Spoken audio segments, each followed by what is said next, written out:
Histoire d'en dire plus.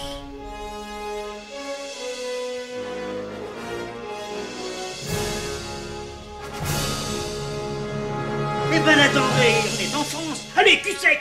Hop.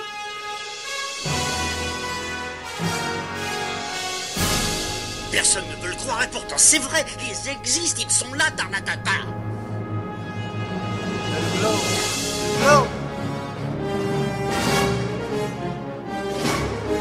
Il faut qu'on pète.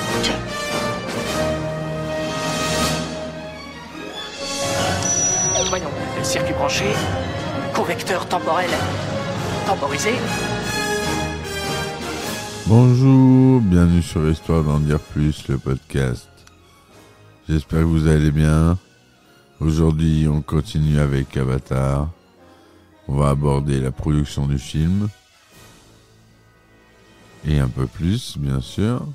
J'espère que tout va bien se passer. Il n'y a pas de raison. On est bien.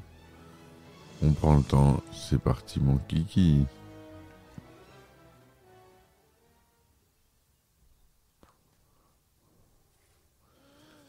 Alors, la production en 2006, James Cameron déclare que si Avatar, qui est sorti en 2009, connaît un succès, il pourrait en réaliser 2 suites.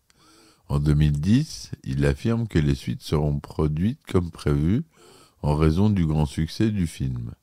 La sortie des suites est initialement prévue pour décembre 2014 et 2015. James Cameron reprend certaines scènes du premier film pour des suites futures.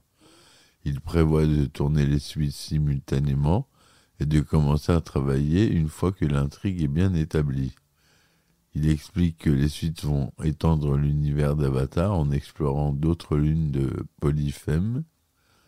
La première suite se concentre sur l'océan de Pandora et la forêt tropicale. Il a l'intention de filmer la suite au fond de la fosse des Mariannes à l'aide d'un submersible en eau profonde. En 2011, James Cameron indique qu'il commence tout juste à concevoir l'écosystème océanique de Pandora et les autres mondes qui seront inclus dans l'histoire. L'intrigue, bien que reprenant les thèmes environnementaux du premier film, ne devrait pas être agressive, puisque le film devrait se concentrer sur le divertissement. En décembre 2009, il est confirmé que les suites continueraient à suivre le personnage de Jake et Neytiri. James Cameron laisse entendre que les humains seront de nouveau les antagonistes de l'histoire. En 2011, il fait part de son intention de filmer les suites à une fréquence d'image plus élevée que la norme actuelle, qui est de 24 images par seconde, qui va doubler dans certaines scènes. Je l'ai remarqué quand je suis allé le voir au cinéma. La dernière fois qu'ils ont fait ça, c'était pour Le Hobbit, où Peter Jackson avait tourné en 48 images par seconde. Donc cette utilisation de fréquences d'image plus élevées, c'était pour ajouter un sens accru de la réalité. En 2013, James Cameron annonce que les suites vont être tournées en Nouvelle-Zélande. Les scènes de capture en mouvement, le performance capture, devant être réalisées en 2014. Un accord avec le gouvernement néo-zélandais prévoit qu'au moins une première mondiale soit organisée à Wellington et qu'au moins 500 millions de dollars néo-zélandais, environ 410 millions de dollars américains en taux de change de décembre 2013, soient dépensés pour les activités de production en Nouvelle-Zélande, dont le tournage en prise de vue réelle et les effets visuels. Le gouvernement néo-zélandais annonce qu'il va augmenter son abattement fiscal de base pour les productions cinématographiques de 15 à 25%, étant réservé aux productions internationales sous certaines conditions et 40% aux productions néo-zélandaises, telles que définies par la section 18 du New Zealand Film Commission Act 1978. James Cameron évoque pour la première fois en 2012 une éventuelle 3e suite qui est officielle et confirmée l'année suivante. James Cameron envisage alors de sortir Avatar 2 en 2000. Mais plus tard, dans l'année, la production est reportée à 2014. Le film devant sortir en décembre 2016 et être suivi des 2 autres suites en 2017 et 2018. En 2015, les dates de sortie prévues pour les suites sont repoussées d'1 année supplémentaire, la première suite devant sortir en décembre 2017, en raison du processus d'écriture que James Cameron qualifie de travail complexe. Le mois suivant, la Fox annonce un nouveau report de la date de sortie. En février 2016, la production des suites est censée commencer en avril 2016 en Nouvelle-Zélande. En avril 2016, James Cameron annonce au CinemaCon qu'il y aura 4 suites Avatar qui seront toutes tournées simultanément. Le budget de ces 4 suites s'élève à $1 milliard, soit 250 millions de dollars par film. Parmi les nouveaux membres de l'équipe, on compte le directeur de la photographie Russell Carpenter, qui a travaillé avec Cameron sur True Lies en 1994 et Titanic en 1997, et Arisha Kamat, qui occupe le rôle de directrice artistique sur les 4 sites. Kurt Crack, fondateur de Performance Freediving International, a travaillé comme entraîneur de plongée libre pour les acteurs et les équipes pour les scènes sous-marines. Plusieurs créatures qui ont été présentées pour la première fois dans l'attraction du parc à thème de Walt Disney World Avatar Flight of Passage apparaissent dans le film.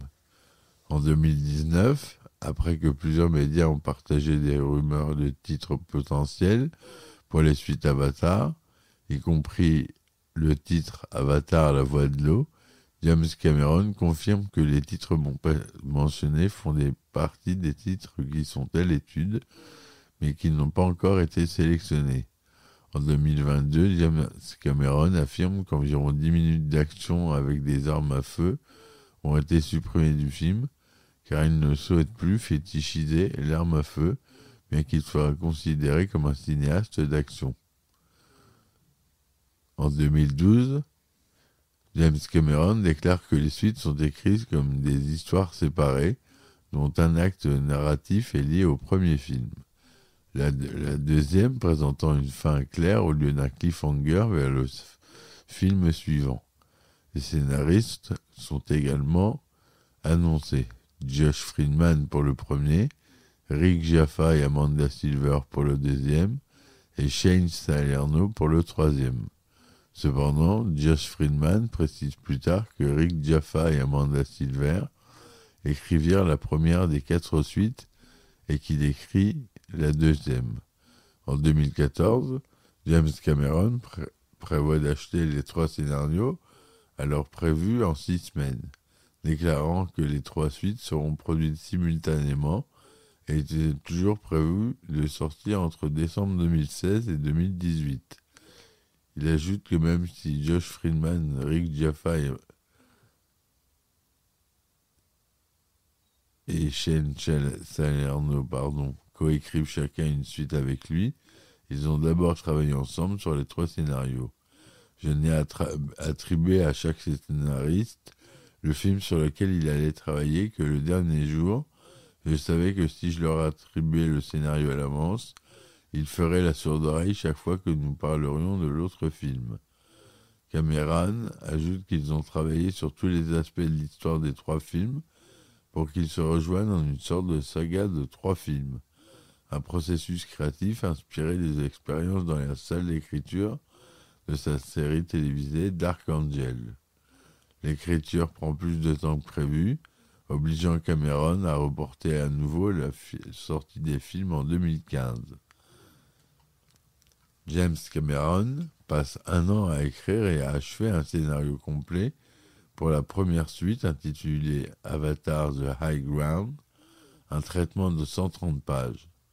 Il décide finalement de le jeter et de le recommencer, car le scénario ne comportait pas assez de surprises, ce qui est l'un des éléments essentiels des suites, selon James Cameron.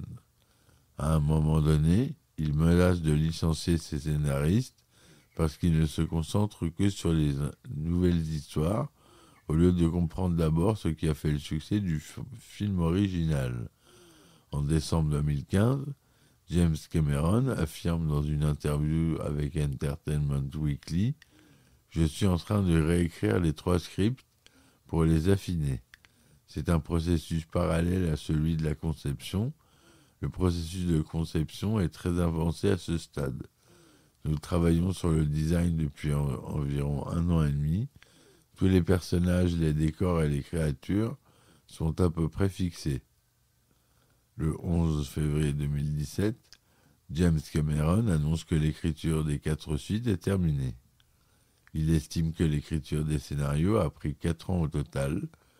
Une scène de The High Ground, présentant une bataille dans l'espace entre des navires, des humains et des vaisseaux spatiaux, a été coupée. Elle a été ensuite utilisée dans le roman préquel du même nom. Cameron explique l'avoir supprimée car elle ne respecte pas suffisamment les éléments essentiels de la suite. Au sujet des thèmes traités dans les suites d'Avatar, James Cameron explique « Ce sera une extension naturelle de tous les thèmes et des personnages et des courants spirituels sous-jacents. En gros, si vous avez aimé le premier film, vous adorerez ces films. Et si vous l'avez détesté, vous allez probablement les détester. Si vous l'avez aimé à l'époque et que vous avez dit plus tard que vous l'avez détesté, vous allez probablement aimer cela. » Il compare ensuite les suites à la trilogie du Parrain, entre 72 et 90, la qualifiant de saga familiale générationnelle. C'est de l'organisation des mêmes personnages et de ce qui se passe lorsque des guerriers, prêts à se suicider et à sauter des falaises sur le dos de gros taureaux oranges, grandissent et ont leurs propres enfants. Maintenant, ce sont les enfants qui apportent le changement. C'est intéressant. James Cameron mentionne en février 2019 que le personnage de Took est âgé de 8 ans et que le film comporte une scène entre Jack et Neytiri qui se déroule de son point de vue. Il y a une scène de dispute de 3 pages entre Jake et Neytiri, une dispute conjugale très très importante pour l'intrigue. J'ai fini par tout filmer du point de vue de l'enfant de 8 ans qui se cache sous la structure et jette un coup d'œil. Ayant vécu l'expérience avec Sam Worthington sur Avatar, je savais maintenant comment écrire le personnage de Jack en allant de l'avant à travers les montagnes russes émotionnelles des 4 prochaines suites. Dans une interview de décembre 2019, Stephen Lang déclare que son personnage a toujours été destiné à revenir dans les suites. James Cameron lui aurait confié qu'Harwich avait un avenir pendant le tournage du premier film. Pour l'actrice Sigourney Weaver, le film parle de la famille, de nos histoires qui essaient de rester unis et de tout ce que nous faisons pour nous protéger les uns les autres et protéger l'endroit où nous vivons. Cette histoire s'inspire beaucoup de la famille de James Cameron et de la joie qu'elle lui procure, mais aussi de la vulnérabilité qu'on ressent lorsqu'on a des enfants. James Cameron affirme que le film aborde les conséquences de la parentalité sur Jake et Neytiri. Devenir parent change tellement votre comportement et votre système de valeurs. Ce que nous avons vu dans le premier film, ce sont des gens qui n'avaient peur de rien. Jake se jetait sur son crâne sur un Lionoptérix, créature présente dans Avatar, mais un père de 4 enfants peut-il faire cela? Il essaie de garder ses enfants en vie et d'adapter sa propre vie. Est-il encore un guerrier? Ces jeunes garçons de 14, 15, 16 ans qui arrivent sont-ils tout excités à l'idée de partir à la guerre et de se battre pour leur peuple et leur pays? Comment Jack va-t-il être hypocrite et les retenir quand il devra aller le faire? Le critique Brian Tallerico de RobertHerbert.com note que certains thèmes du film font écho à des thèmes de films antérieurs réalisés par Cameron, notamment Titanic, Aliens, Le Retour en 86, Abyss en 89, Terminator en 84, Terminator de Jugement Dernier en 91. Par exemple, le film pose la question de savoir s'il faut fuir et se cacher d'un ennemi puissant ou combattre son mal, comme dans les films Terminator. Le film évoque également les thèmes de l'écologisme et de la colonisation. Le tournage préliminaire d'Avatar, La Voix de l'eau, a commencé le 15 août 2017. Le lieu de tournage principal était Manhattan Beach, en Californie. Le tournage commence le 25 septembre 2017, en même temps qu'Avatar 3, qui sortira en 2024. Comme Sigourney Weaver le révèle plus tard, en novembre, le tournage a dû être repoussé pour lui permettre de tourner un caméo dans l'épisode final de la 8e saison de Doc Martin. Le 23 novembre, James Cameron indique que l'équipe réalise depuis un mois des essais avec les acteurs pour filmer des scènes sous-marines en capture de mouvement, et qu'ils ont réussi à filmer la première de ces scènes le 14 novembre avec 6 des 7 enfants acteurs principaux, dont Trinity Bliss. Il déclare « Nous obtenons de très bonnes données, de beaux mouvements de personnages et une excellente capture de mouvement facial. Nous avons pratiquement résolu le problème. » Il précise que les tests dureront jusqu'en janvier 2018, car nous travaillons toujours dans un petit réservoir de tests. Nous passons à notre grand réservoir en janvier. Il s'agit d'une scène de dialogue, car selon Cameron, les personnages communiquent via une sorte de langage des signes.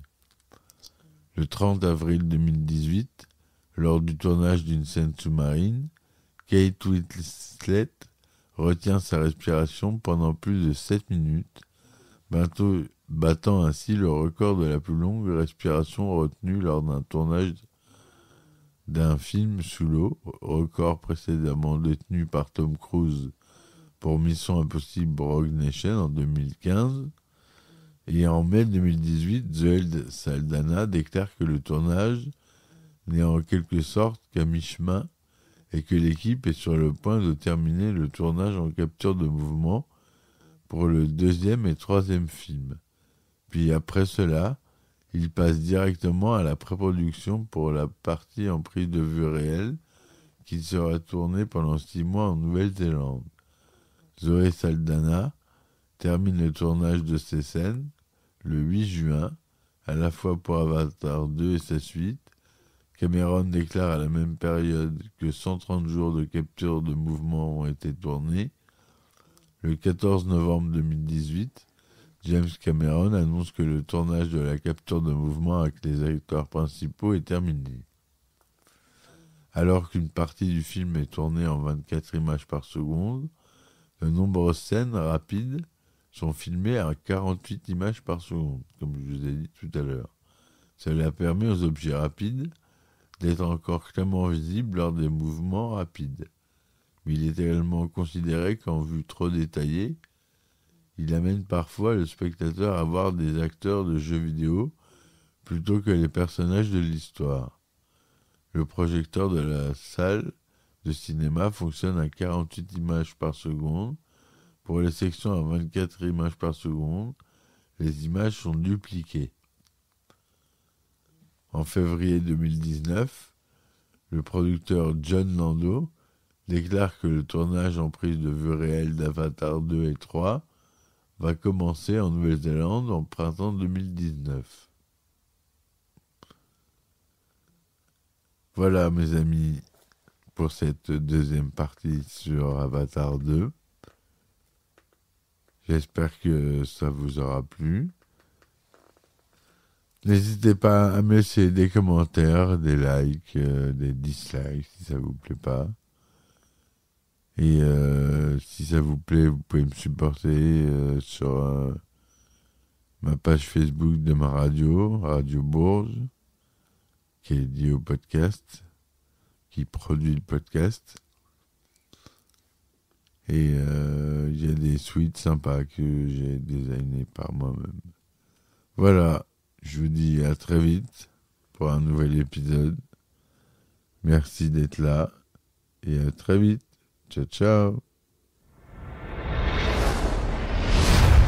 Histoire d'en dire plus.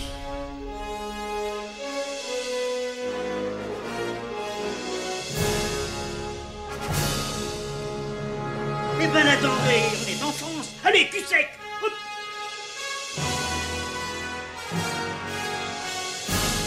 Personne ne peut le croire et pourtant c'est vrai, ils existent, ils sont là, Tarnatata.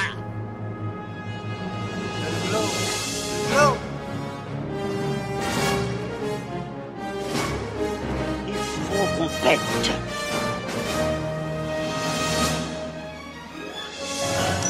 Voyons, le circuit branché, convecteur temporel temporisé,